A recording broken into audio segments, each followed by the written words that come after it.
I don't remember who it was, but on last week's meeting recording on YouTube, somebody had written something along the lines of, you say there's no self, and then you just talk about self for an hour.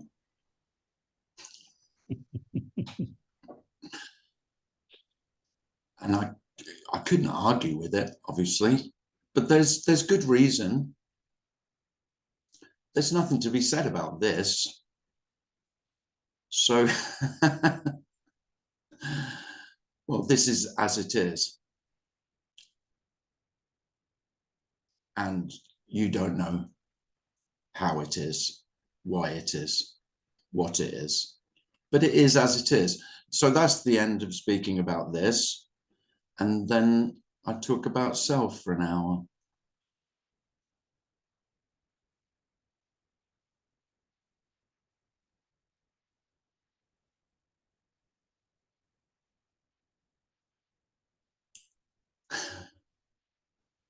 So this as it is isn't different for a self than it is for a no self, because of course there isn't a no self. That would need a self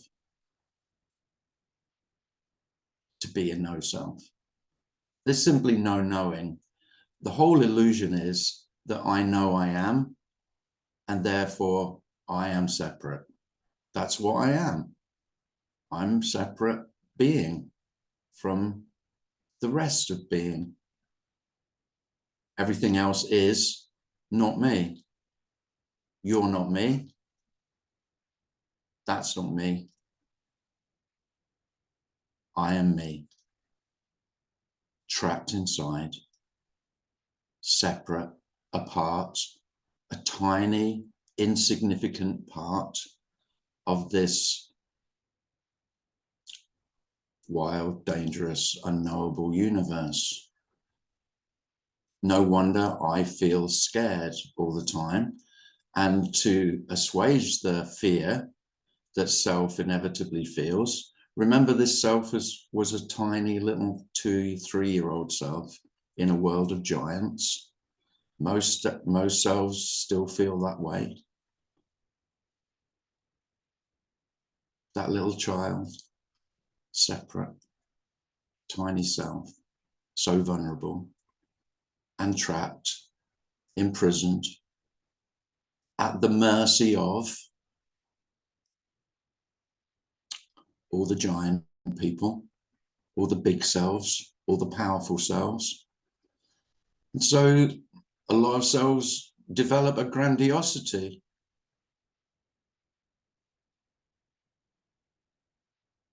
So that I don't feel so powerless. I need power.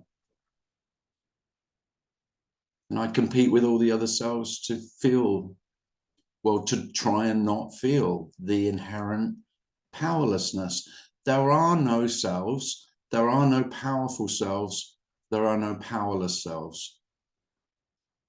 But it is a very powerful illusion that I can do something about it. And of course, then what can happen is once you've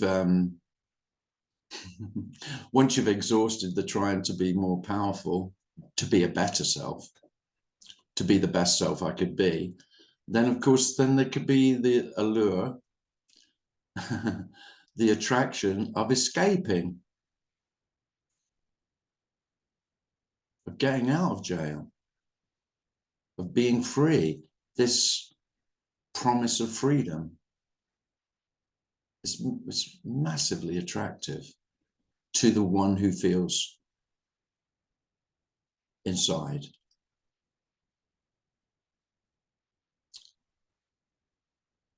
So there's some good news and some bad news on that.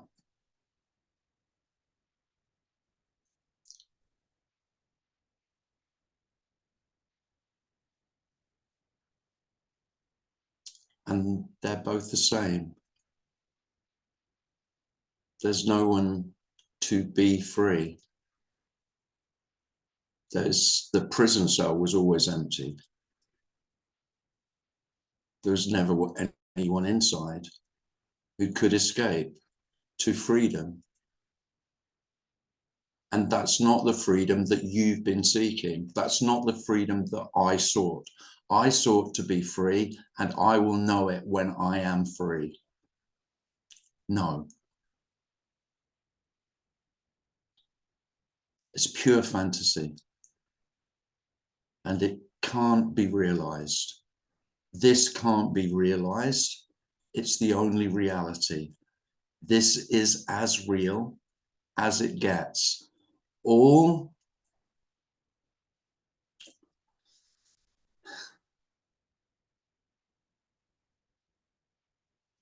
dreams of escape, all dreams of freedom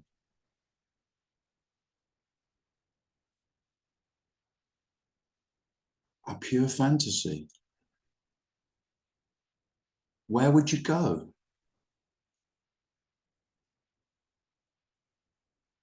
Where would you escape to?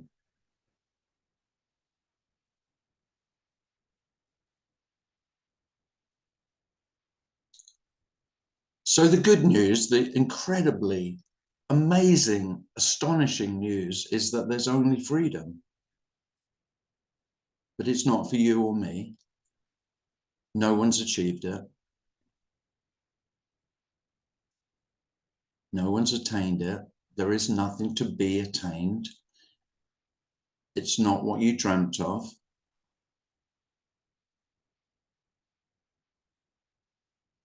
This is all already just as it is.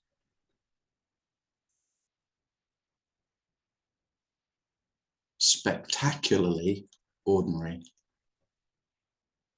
Outrageously nothing to do with whatever you've imagined this might be. Nothing to do with possibility. This isn't a possibility. This is.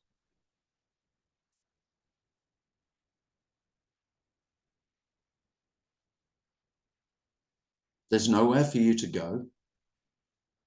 There's nothing to be learned. And even more incredibly, there's nothing to be lost.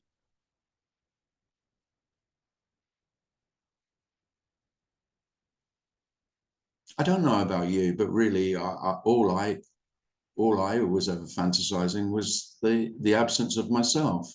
That's for so many years that I would recognize when I'm not here.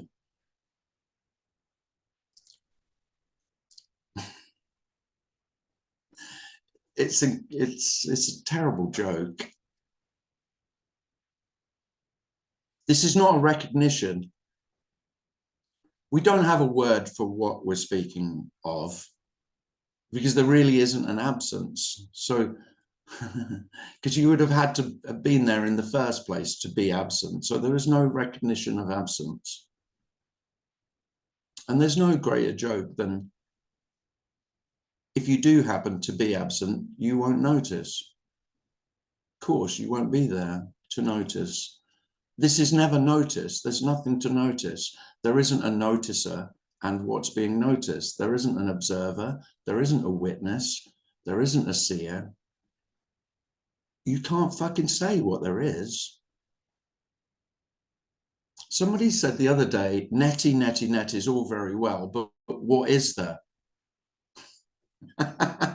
It's all very negating what isn't, but what are you left with?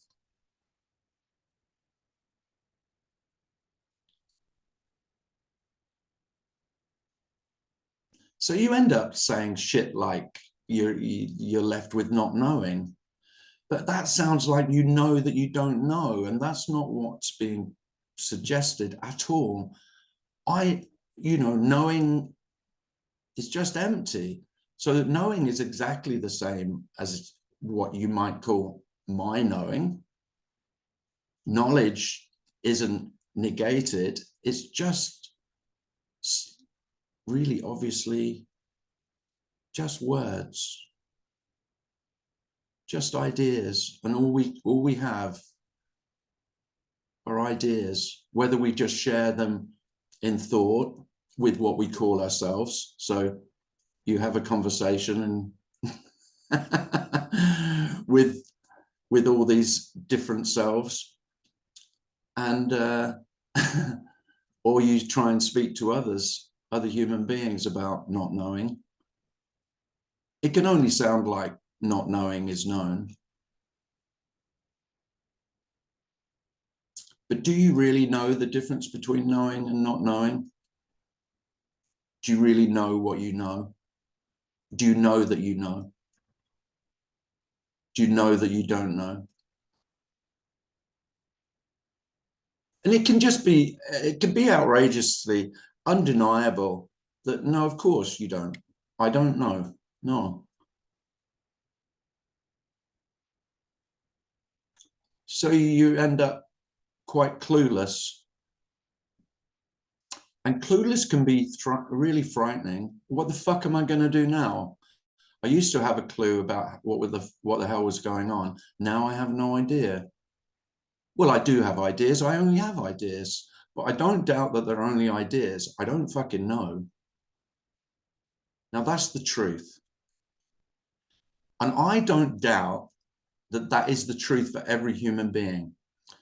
But don't go around telling most human beings that they haven't got a clue what they know, and whatever they do say they know is empty, because self gets very touchy about that.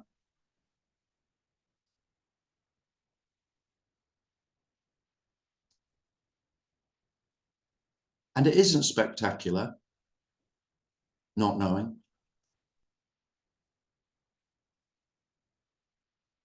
but it is liberating.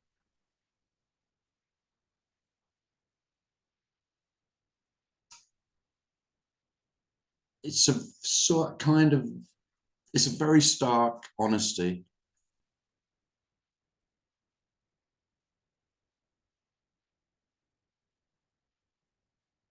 Do you don't know.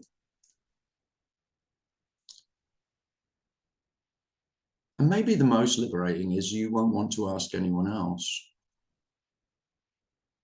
because you won't doubt for one moment that they have more knowledge or understanding of this than anyone else.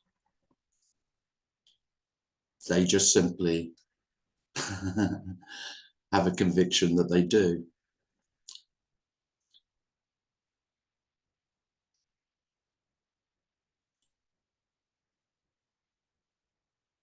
And so the freedom is that there's no escape. I mean, it's just wonderfully paradoxical. The freedom is that there is no one to escape. There is no one to be free, to be liberated.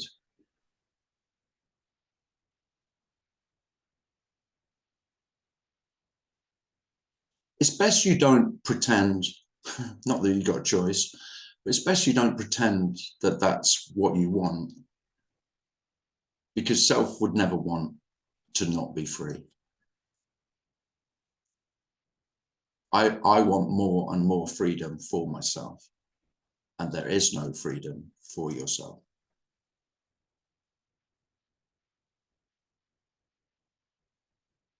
So this is not what you want.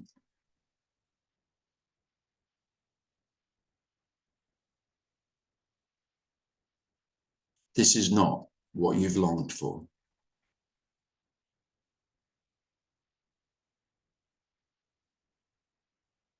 How could it be? What you've always longed for has always been something else. Why on earth would you long for it if it was this?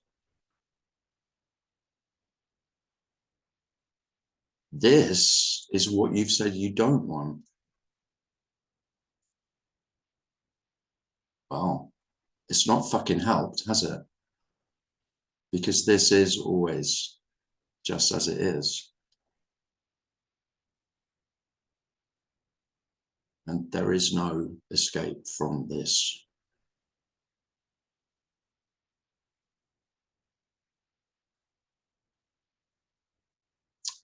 And paradoxically, that's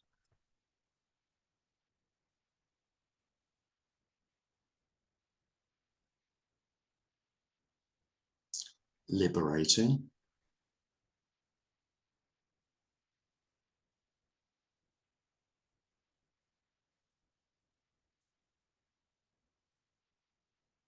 And there's a piece in it that doesn't make any sense.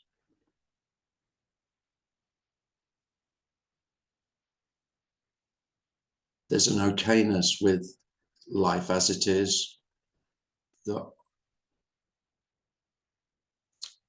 I wouldn't have believed. And I don't mean that life is always great. I don't mean that it's always at peace. I don't mean that it's always okay.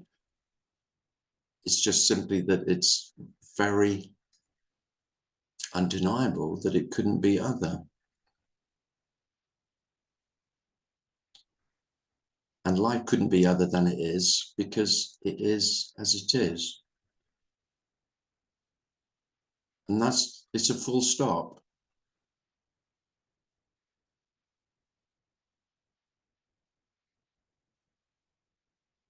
All debate, all discussion about how life could be otherwise is seen for what it is, which is just fantasy and hypothesizing about some nirvana when there isn't anywhere else. It does leave you with nowhere to go. And that's the other reason I would say that this is not what you want. Because self always needs somewhere to go. I'm always in the next project, the next plan.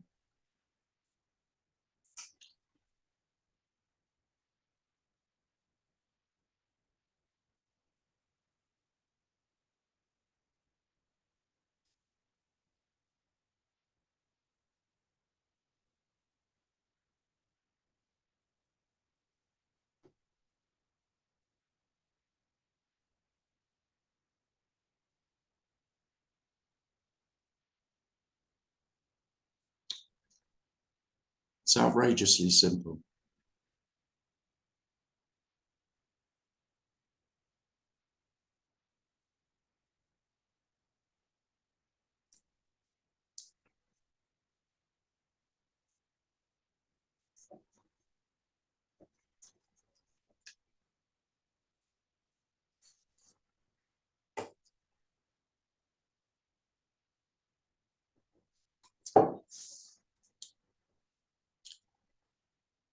Well, lovely to see everyone. If you want to share anything or ask anything, then just raise your hand.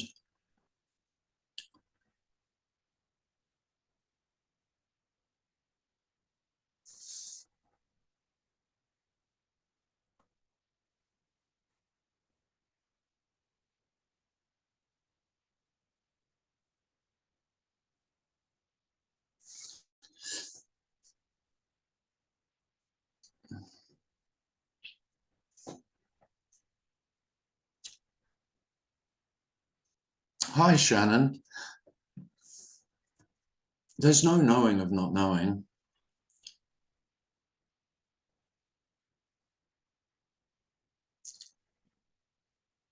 That would be knowing, wouldn't it?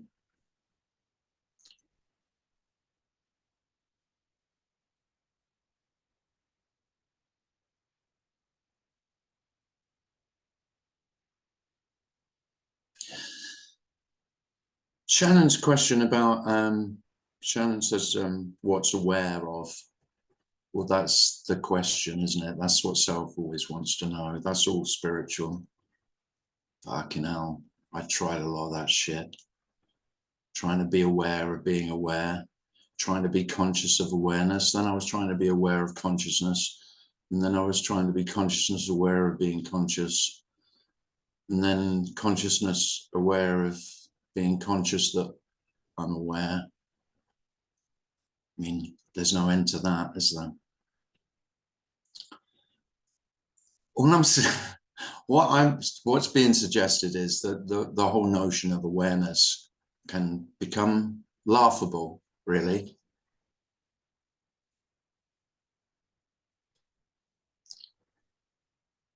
I know lots of human beings who are very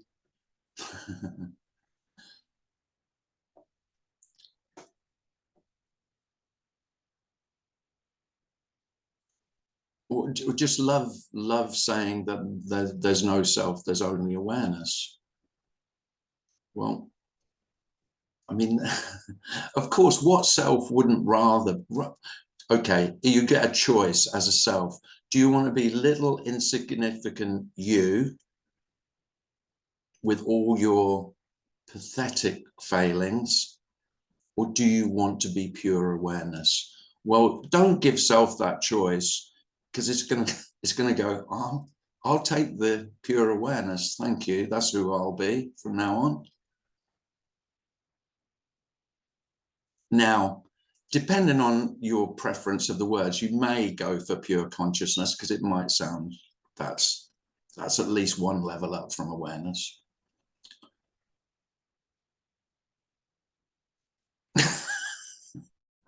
I can't help but take the piss out of that, because I mean, if you have an awareness of what awareness is, well done. I can only congratulate you. You've done a fucking lot better than I ever have, because I have no idea. When anyone talks of awareness, I haven't got a clue. What on earth do you mean? Surely you just mean me, don't you? Surely you just mean me. I'm the one who's aware. Awareness separate from what it's aware of. There you go. That's the whole of the dualistic illusion, is that there is a separate awareness that's aware of. There is a subject. Whether it's a little subject, me, or it's a grand subject, awareness, same game. I can see why one's preferable to the other.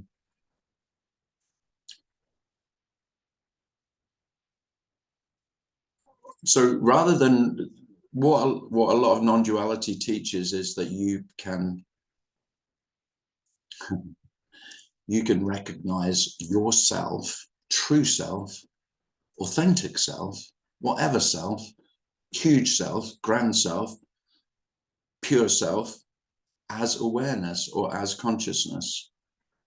Well, I'm not surprised that goes down really well, and most selves will snap your hand off. Yeah, I'll have some of that. Sounds good.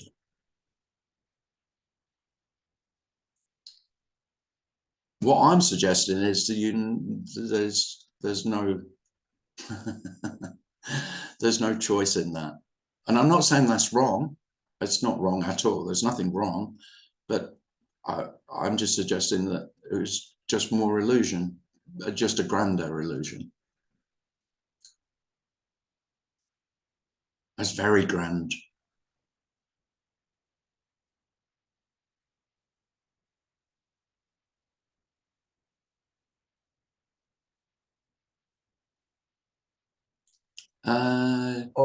Or I was thinking to him as well, it would be the same as listening to non-duality and thinking you were emptiness. Yeah. Oh no, yeah, I get it. It is just words. So I say emptiness. Well, yeah, that could be. Self could take that in exactly the same way. And no, I'm not saying I'm empty. There's only empty. There is a difference between. Well, for me, there is anyway. I don't know. It doesn't mean anything. It's all bullshit. Emptiness is just as bullshit as consciousness. Don't let anyone tell you otherwise. Emptiness is the word I use for I don't know. I haven't got a clue. It's empty. So there's nothing to know. That's all that's what I mean by empty. As opposed to full of knowing. It's full of, I haven't got a clue. And yet, there it is, here it is. It really is the not knowing the difference between is and isn't. I don't know the difference between is and isn't. And then somebody says, well, what about if I punch you in the face? You'd know the difference then, wouldn't you? I went, try it and see. Catalin. Yeah. Hi, Tim. Hi. Hey, everybody. I think your description of, well, it really fits to my experience. Your description of being a me. Right. Yeah, it's really futile, it seems. The more time passes, the more it seems like it's futile. And it feels really insecure, and it feels really fucking hard. It's fucking shit most of the time. The more time passes, it's really shittier and shittier somehow. But it's also, as you said, bringing back to just this, which is unacceptable in a way. Yeah. But not because of actually just this, but because what I think just this is, which is pretty shitty because I'm left with all my failures. Yeah. You know, with all the failed attempts and all Yeah. the lack of energy to go and do it again, get a better me, be a better me, get the relationship or get the whatever is gonna get the relationship for me, which is a better job or more money or being more funny or some shit like that. And it's so stressful. Yeah. And sometimes it's quite freeing to see how you don't really know. Everybody tries to get the right idea of how they're gonna get. It seems like I talk with my friends and they all seem so lost, but they're not as well defeated as I seem to be. No. Well, you could say, well, every self is on the same, there is only one journey for self, which is to better itself, to attempt to try and become complete. That's how I don't know how it's felt for you, but I was always feeling incomplete, not good enough, and trying to always think of the Dutch story of the boy who was trying to he had the dike, the wall, and the water kept, and he was just patching it up. I was just constantly patching myself, but knowing the floodgates the whole dam could rupture at any moment and it would be catastrophe, dreading I mean, really what I want to tell everyone is the catastrophe that you're so afraid of can't happen because it's the one it's happening to there is no one it's happening to, that's the illusion is the one that is so afraid. God is such a convincing illusion though. I mean, I haven't forgotten. And although it might not sound it, speaking about this only comes from compassion for self, compassion for human beings who have suffered dreadfully. Their self has suffered at the hands of their self. And there is great compassion for that. Hence, I speak about self all the time.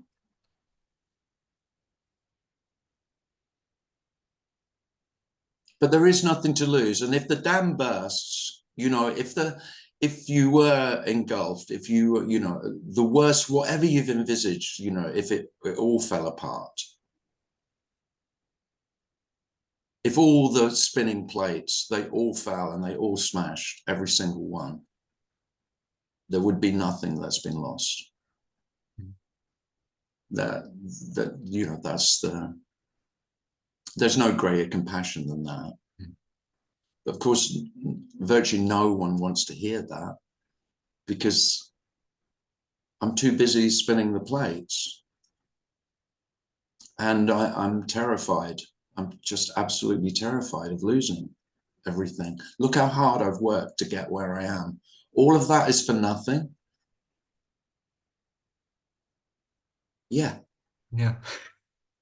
Yeah, exactly. It's absolutely all for nothing. Everything. It's all for nothing. It's just wonderful. Dreadfully, dreadfully wonderful.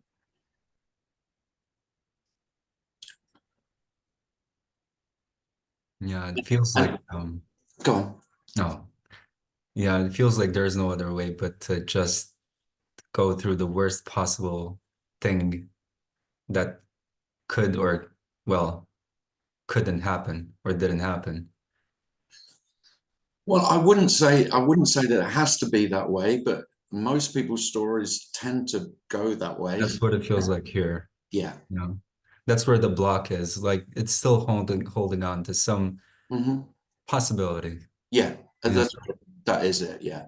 And it's so stressful in a way. There's a tension tied to that possibility. There A is. tension that moves me in a certain direction. It keeps this concerned and certain thoughts about things. Yeah. And just going there would mean that I am completely worthless and I am absolutely irrelevant as Yeah. a self. I almost don't exist. I don't exist for anybody, you know, in No, the way that I want to exist for I them. mean, it's much worse than irrelevant.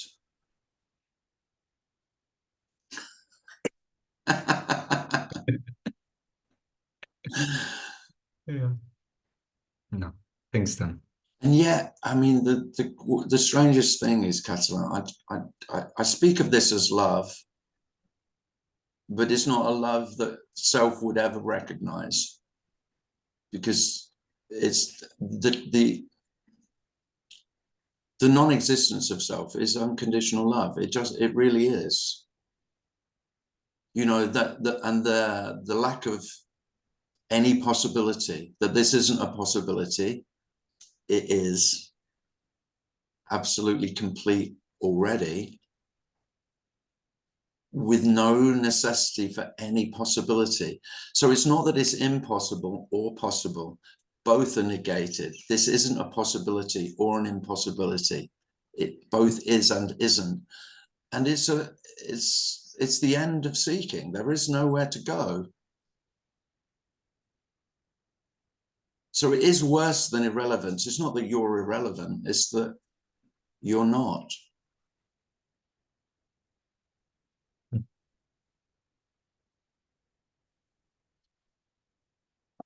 But not seeking, I mean, how desperately have you been seeking to be relevant, to be significant? I spent a lifetime, you know, in work and in relationships, to be somebody. I mean, for most selves, the greatest insult you can throw at most human beings is that you're nobody. You're a nobody. Yeah. It's not so bad. It's not what you've wanted, and it's not what you've been working towards. I know.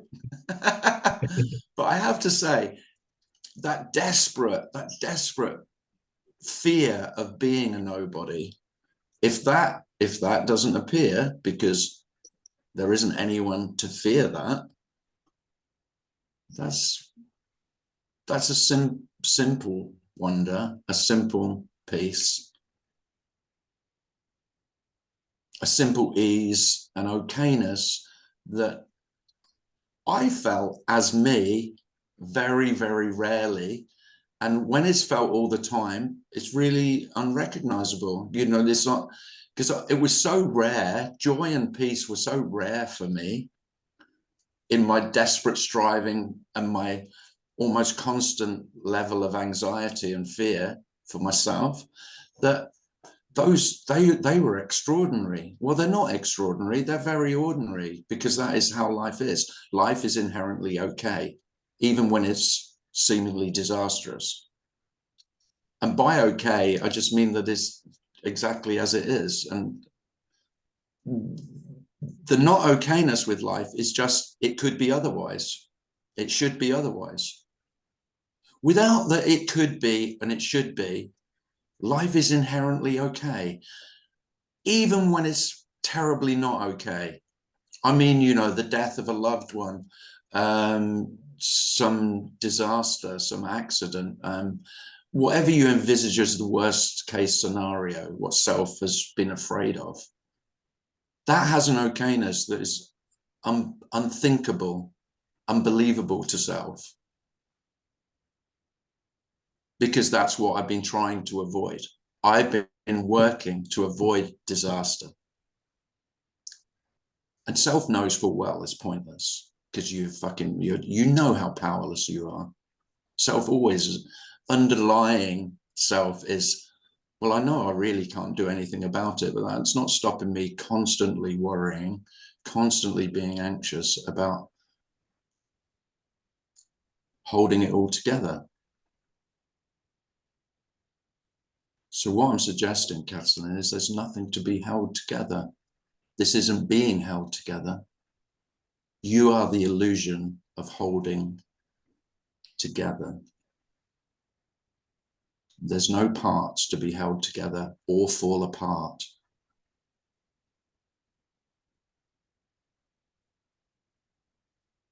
Well, I'll try my best to hold it together until I can't. Thanks, Tim. Thanks. Shia has his hand up. Go ahead, Shia. Shia's gone. Ah, yes. You hear me? Mm-hmm. Yeah. Yep. Hi, Shia. I think it's nice to see you again.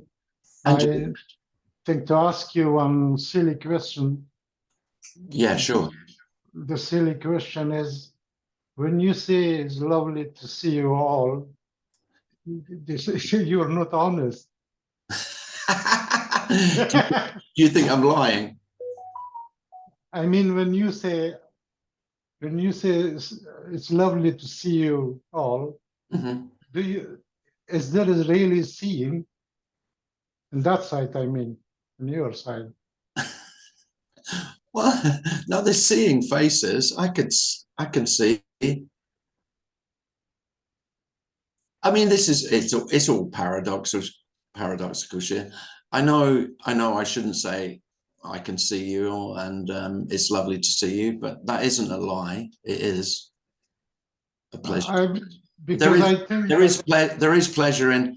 It's a lot better than me just turning up and there's just Darren and myself. Well, maybe it's not better, but because because I think when you say it's lovely to see you, it's just because of the body's condition. Is that not like that? well, there is, yeah, you could say there's some of that. It's just it's a social pleasantry, but it's not a lie though. Because because it feels like this, or I just can think like that the body which you have, or there is the body. It's like the heart, the heart beats, but it don't say that I'm beating, No, no. But I'm a social animal. I do like meeting and seeing your faces.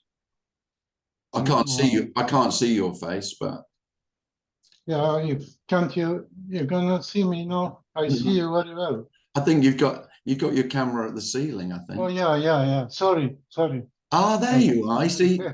Oh, it's Yeah. lovely to see you, Shia. Yeah, well, to see you. I mean it in a way. No, I'm not joking. I am a real social animal. Yeah, that yeah, in a way, it looks like that you are very much social. I must say animal, or what we are, or animal. We are just. I believe that we are just inland dogs. Yeah. Sorry. we like a ill-known dog, you know, or any animals. yeah. Well, I think we are pack animals. Yeah, that's right. That's right. Thank you. And I mean, this is a strange tribe. I mean, it's a fucking weird tribe, aren't we? But you are my tribe. I'm sorry. I buy that. Whether you want to be on the, there you are. And I know this is a funny tribe, with just, I don't know, 33 of us all over the world. But there we go. And then I think to ask you about the appearance, this I really did ask also Jim, but I could not understand really. It's because of my English or whatever what is. When you say appear, appearance, the thing or appear. Yeah. What for me, it's appear. Whenever I see its appearance, it's nothing else than appearance. It's appear. But if I don't see a thing, so there will be no appearance. It might be appearance, but I can't see that appearance. This Okay. I want to, if you please. Well, the thing is, I mean, yeah, I guess it's a strange word, really, because it does have it sounds like it's visual perception, appearance. Whereas if I use the word appearance, and I think when most speakers use it, they're talking about everything that is. So if you close your eyes, it's not that, so visual appearance seems to not appear, but everything else still appears, thoughts still appear, feelings still appear, touch, smell, taste. So, you only lose one aspect, you could say, of appearance. But appearance sounds as though it's referring to visual appearance, when if I'm using that word, then it applies to everything. Yes, because I mean, all there is appearance, as you said, I mean, in that case, and this is all there is then. And this cannot be what you to say. This is every appearance. This. Yeah. It's the only appearance. Yes, so in this appearance, all there is, there cannot be, it doesn't matter what. So this is all there is. Yeah. Wow.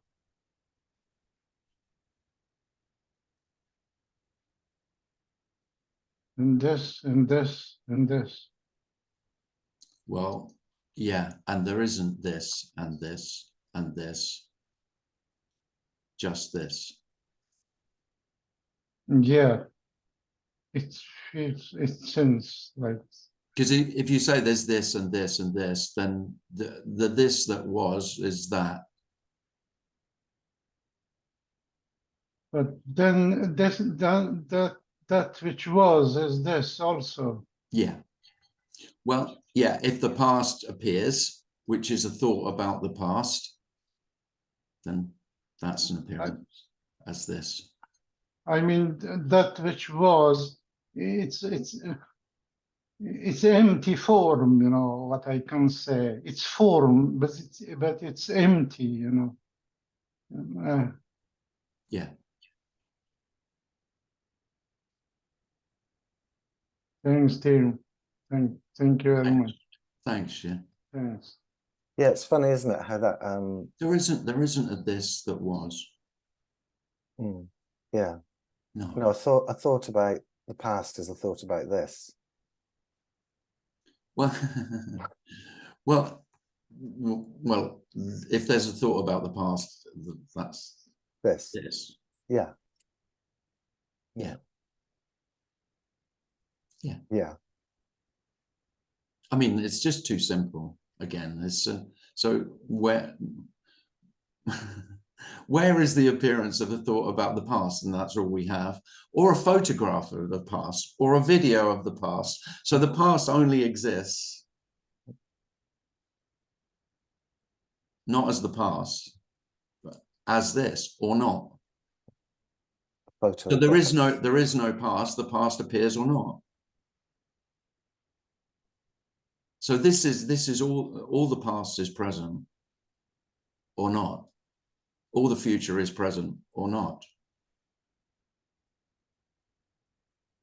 So a thought about tomorrow is a thought about tomorrow.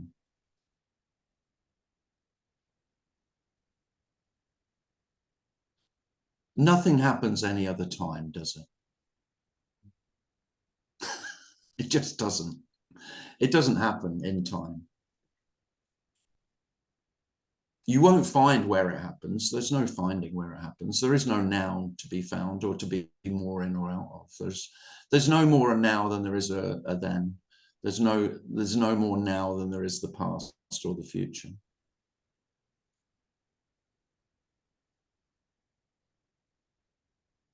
It just won't find. Well, you won't find what you're looking for. That won't stop you looking for it.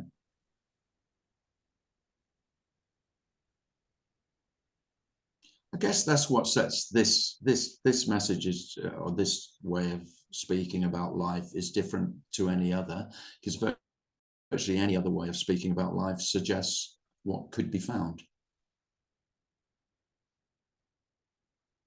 What may be found, a possibility.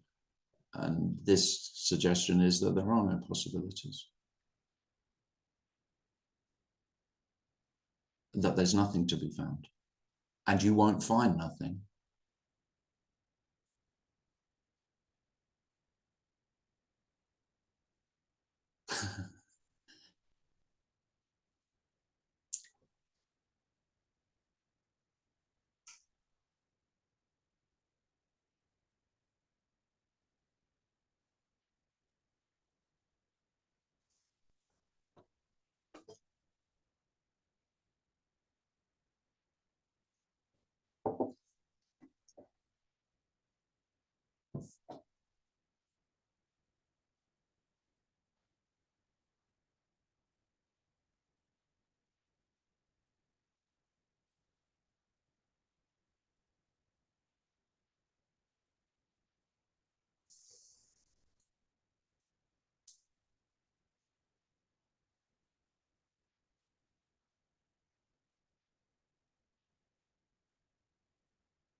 Hi, Sophie.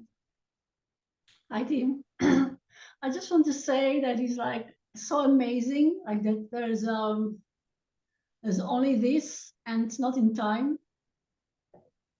It's so simple. It's all beautiful. Because we can't grasp that. No. But it's mind-blowing. Yes. Like, well, I used to go and see Lisa Cairns quite a lot. And she always said, it's a complete mind fuck. Which I always loved that phrase.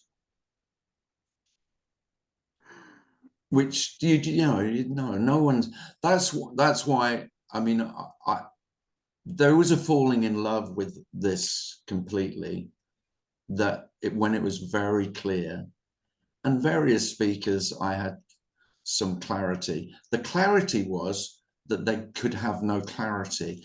The clarity is that no one could get it, that all understanding, whatever anyone said they understood, it was very clear that this couldn't be understood. I mean, who could understand that there is no time? There can't be any understanding of no time and no space,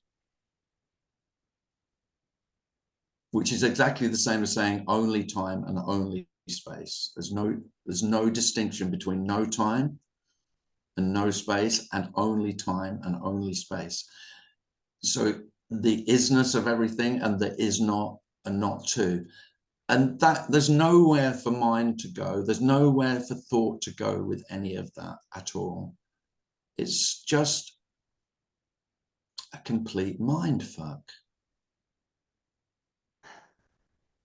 No one will work that out, that no one will work it out. It's what many great scientists took a lifetime of scientific investigation, the greatest minds at the end of their life, and it's much more mysterious than it was at the beginning, for all my knowledge and understanding.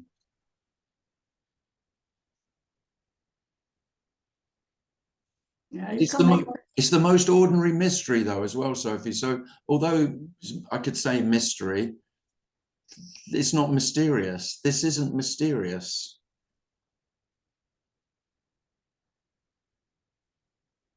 It's not knowable, which sounds, so you can use the word mystery and it seems appropriate, but then in another sense, mystery is completely inappropriate because this is undoubtable. A mystery sounds like something to be solved. No, it's the end of the possibility of a solution. And so it's not mysterious in that sense at all.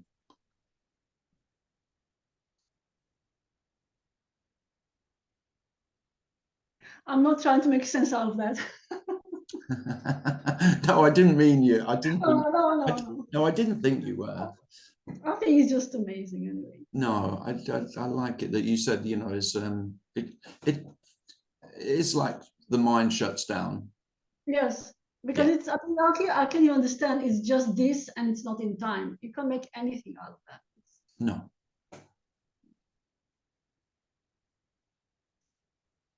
Thank you. Thanks, Sophie. Jeremy.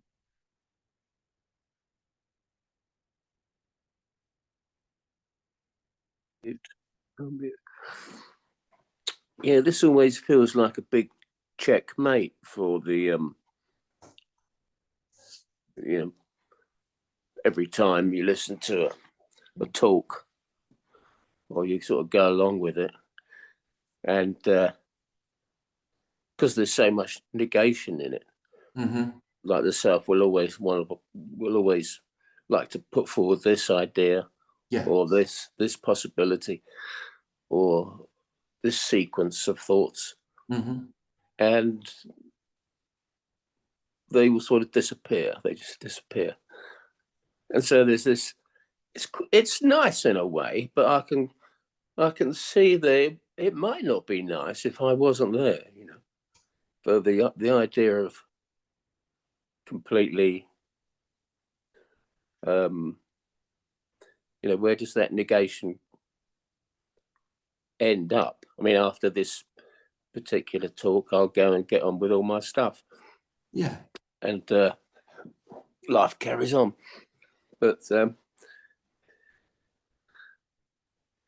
know, this is just. I used to think of it as like the end of the line of searching, a bit like Cockfosters, you know, on the Piccadilly line. Right. You all got to just get off the train now. Yeah. There's no more stops. But yeah, it's just like a constant checkmate. The mind's always trying to sort of get around the move somehow. I never quite did it. No. Doesn't do it. No, I quite like it. It can feel like the end of the line, but maybe a better analogy is no matter what trains you get on, you end up where you started. It's like the circle line.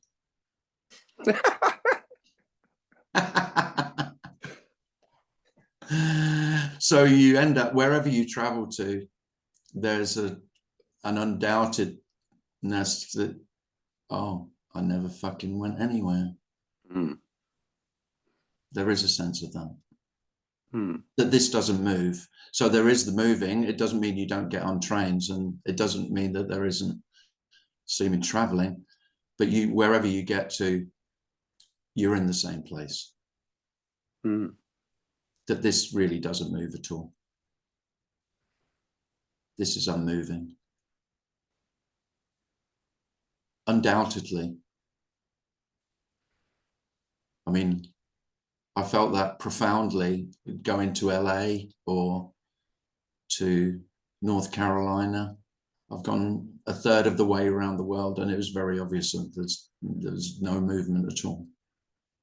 Not any. Oh, LA, just the same as Fenland, Cambridgeshire. Who knew?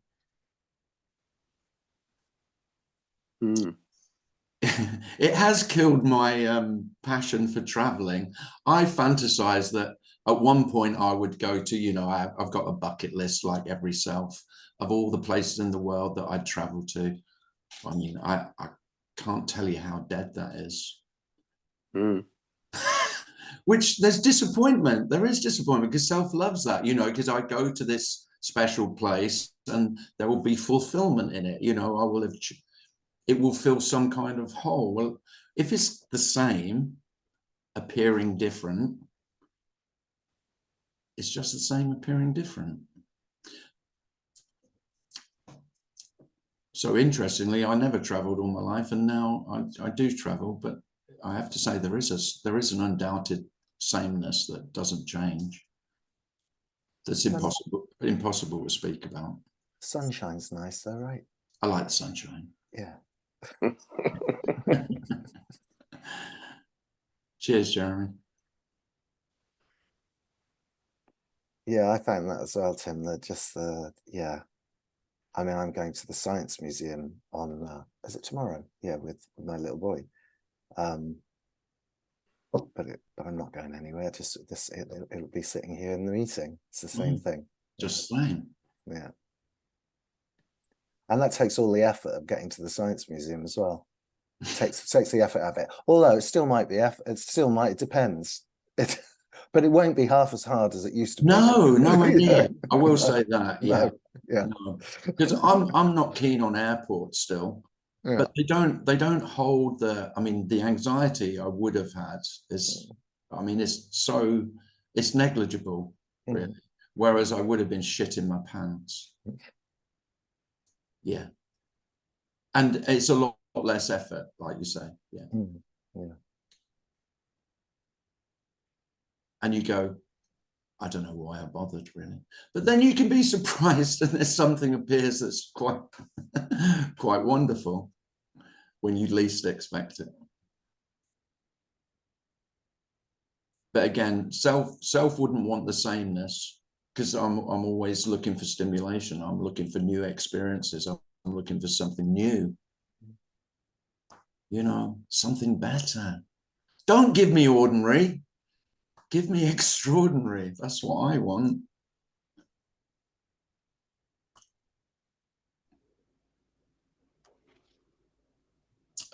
Cliff. Well, I wish I had a recording of what we did today. This is just some great stuff. Oh, thanks, Cliff. It'll be on YouTube. Great. The world can listen to it. Well, oh, good. I'm so happy to hear that. That's wonderful. Thanks, Cliff. You know, you were saying, you know, you think about this stuff or whatever, and the mind shuts down. And when the mind shuts down, everything becomes apparent or appears. You know, it's just this when the mind shuts down. But it's interesting to me when the mind starts up, then you see time being created, the present being created, space being created. It's just the mind creates and concocts all this stuff.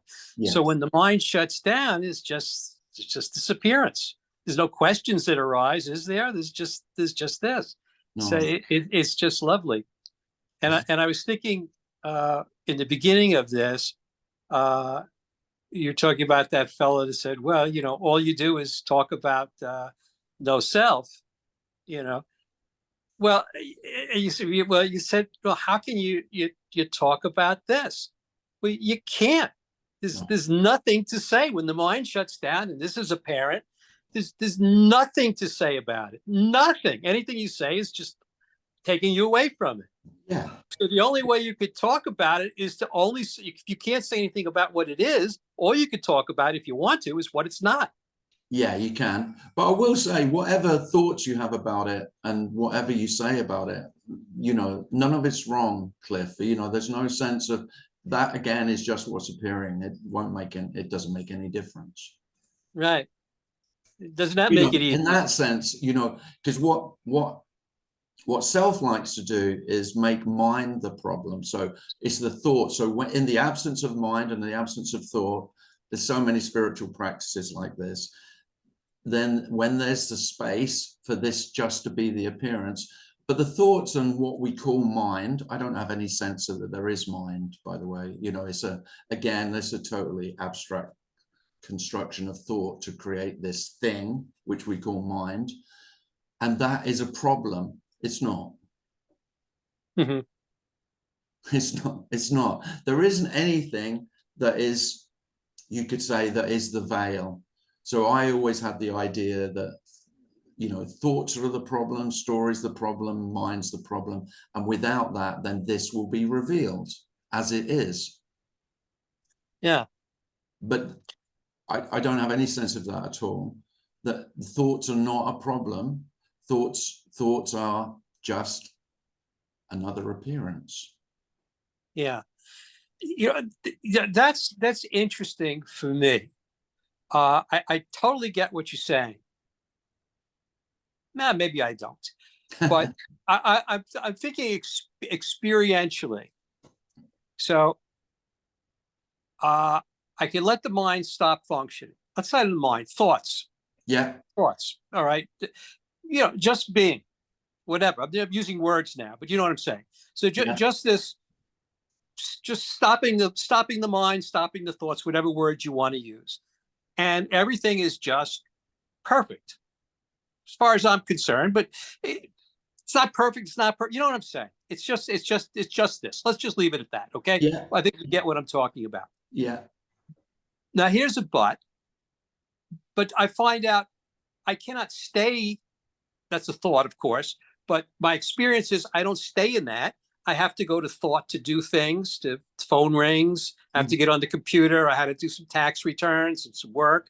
Yeah. And I have to use thoughts. And when I talk to people, I have to talk about me and myself and what I'm feeling and all this other stuff to communicate. And I'm using thoughts and I'm discriminating and I'm judging and I'm doing all these things. I'm not in the same space. I don't feel intellectually I could say I am, but the gut feeling of it is that there's a difference in the feel of the thinking aspect of reality, of being, again, I guess words, and just this stopping the mind and just being in the, anything you say screws it up, because if I say present, then I'm referring to a past and a future, because there is no present, the internal now, whatever crap you want to use. But there feels to be, I don't know. Oh no, there is. I don't doubt that there's experientially there's a difference, of course. Yeah. Yeah. But like you said, and I love it because you're so honest about it. You said I enjoy looking at all the smiling faces or being with everybody, and so do I. And I love coming here, and I love looking at your face, and it brings me joy. Brings joy. Joy arises, you know. Thanks. Yeah, me too. Yeah, right. I mean, I wouldn't. I'm not kidding. If I didn't enjoy this, I wouldn't fucking do it. Oh, right. I hear you. I'm doing this for my own good, not yours. Yeah. This is purely for my own self-gratification. Be very clear about that. Yeah. Yeah. I totally get it. No, why would you do this? I mean, that's not strictly true. I mean, I'm a compassionate soul as well, and I want to save you all from yourself. Of course I do. But really, I'm a completely selfish bastard who just enjoys talking shit to you lot for an hour. It's a pleasure. It's a great pleasure. Every week, it's a wonder that anyone turns up. But yeah, thanks, Cliff. It is a joy. There is a joy in speaking about this. Of course there is. Joie de vivre. Fucking hell. How lucky we are. I was just thinking about what Cliff was saying about that sense, you know, that even that seeming sense of you is this. That don't think, I mean, for me, I don't feel that in a way it has changed at all. It's just the same. It's just don't really know what it is anymore, rather than having that conviction that's me. It's just, I don't know, it's just, but it's all, nothing's really changed. No, not at all. Nothing changes. No. No, really, you are the waiting for the change. Yeah, yeah. That's what you are. Mm-hmm. You think that you'll be there and be aware of when it's different. Mm.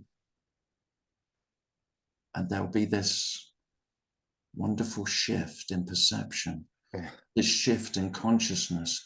Whatever else you fantasized, whatever beautiful stories you've listened to from spiritual masters and thought, now that shit, now that's some shit, I'll have that. Yes, please.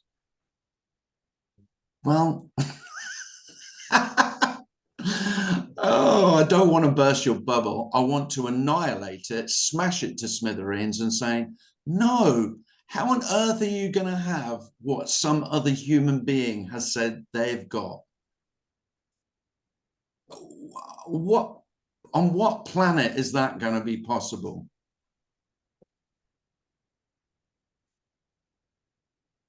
I'm not talking about any state at all. I'm talking about, to be honest, the whole notion of that there are states, even that is saying too much. I mean, just say how you feel. You know, when someone asks you, so how are you today then, Tim? How are you, Tim? And you go, and you're like, until you've got the question, you've got absolutely no idea. And then you have to think, how am I? And then you make some shit up. Now, I never know what to say, so I just go, not too bad. Not too bad. Not brilliant. Okay-ish. Probably.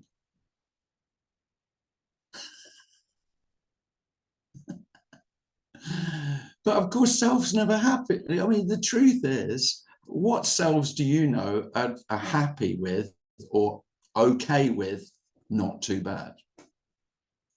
Most selves are not. That isn't good enough. Shit, no. I want wonderful, ecstatic happiness. This is a curse. I can't emphasize enough. This isn't about happiness. In my story, I've felt much, much more sadness since the, whatever we're going to fucking call it, immeasurably more sadness, because life is inherently sad. Life is loss. Everything is being lost. There isn't actually anything to actually even lose. It's worse than loss. There isn't a word for it. There isn't actually there isn't actually the things to be lost. The sadness is so profound,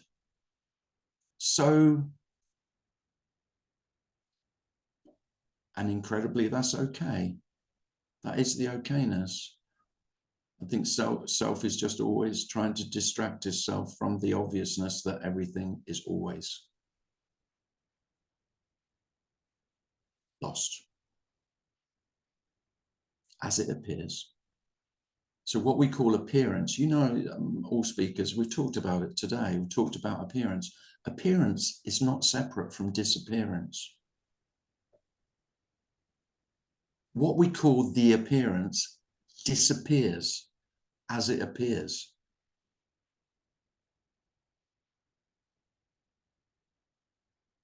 There's nothing to hold on to. There's no handholds. There's no footholds. I mean, this is not what you want. There will be no ground to stand on. You won't know where you are. You won't know what you are. You won't know who you are. You won't know what is from what isn't.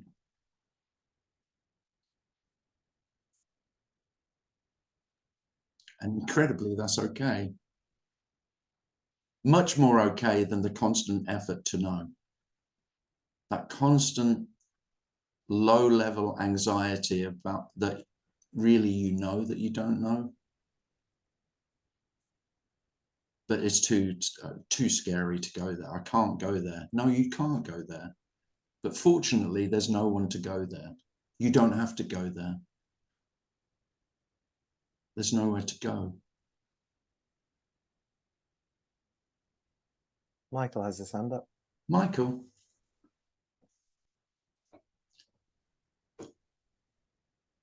For the past week, I've been thinking about the limits of language. And I think lingering in the seeker's mind, I think everyone here would qualify as a seeker or had been at one time. Yeah.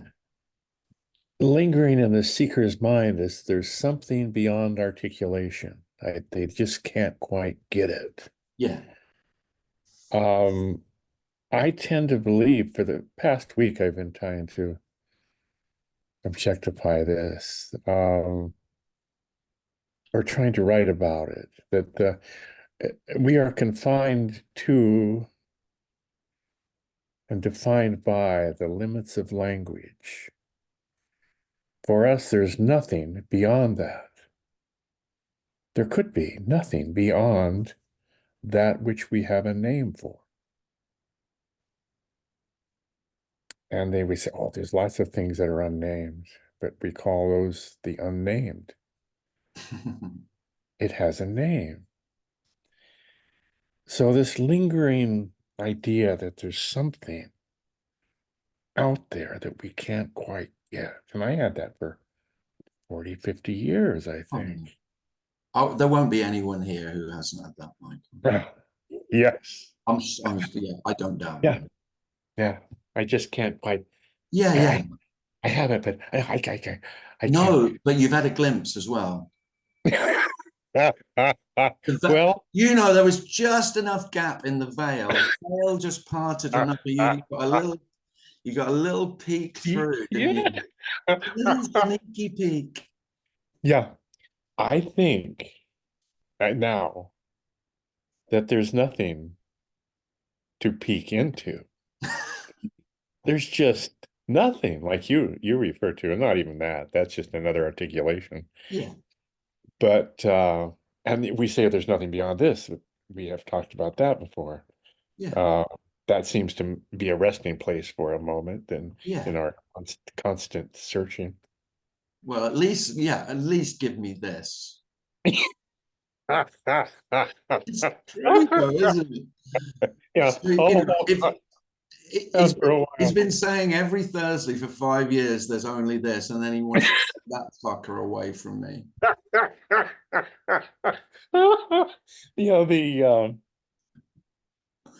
I think that's when the crash comes, when we think, God, I can't think beyond thinking. I can't think beyond language. No. That's our limit. But look at how beautiful. In that place is our hummingbirds and rainbows and people like the ones here and out there. This mysterious wonderfulness of language that it brings to us this unique perception of the world and we're able to share that. Yeah. You're able to share your world with us only through language, which is wonderful, really. But that's it. That's who we are. We could be nothing beyond that. And that is crushing, I think. Yeah, it's crushing of dreams. Yeah. Yeah. But then almost an hourglass type opening up into a vast unknown unknowableness, falling into love that you talk about, this strange compassion we have for each other that could be tribal. I don't know. I don't care anymore. No. I fall in love everywhere I go. I look at people and talk to them and look, I wonder about their lives, and I just want to know about them. This unknowableness is what I feared the most, I think. Yeah, me too. Thanks, Tim. Thanks, Michael. I just made me. That was funny because I was thinking of Howard Carter when he opened when he came to the door of the Tutankhamun. Oh yeah, Tutankhamun. And there that little guy, and he put a little candle in, and was it Carnarvon, I think, said to him, "What can you see?" And he said, "Oh, wonderful things." Many wonderful But then, things. many wonderful things. But I love the idea that the veil's lifted, and it's like, what can you see? It's like, it's just this. Many wonderful It's the things. same. Is it wonderful? No, it's ordinary as hell. Oh. And then you might laugh. Yeah. You might weep as well. But, that could be both. But he saw things. He saw wonderful things. Objects, things. Yeah. But what else would he see? He's not going to see no thing, that's for sure. That's right. What can you see? I mean, what can you see? Same old shit.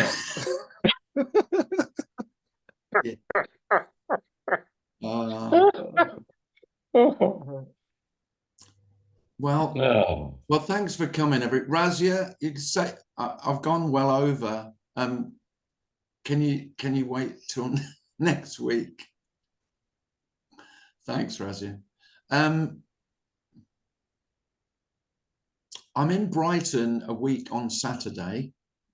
If you would like to come, there's maybe a couple of spaces. I need to add up. But if you really would like to come to Brighton, then just email me at clistim@gmail.com. And thanks very much for coming. It's not a lie that I'm really. It's lovely to see you all. It's true. All right. Take care, everyone. Thanks, Tim. Thank you, Tim. Thanks, Darren. Thank you.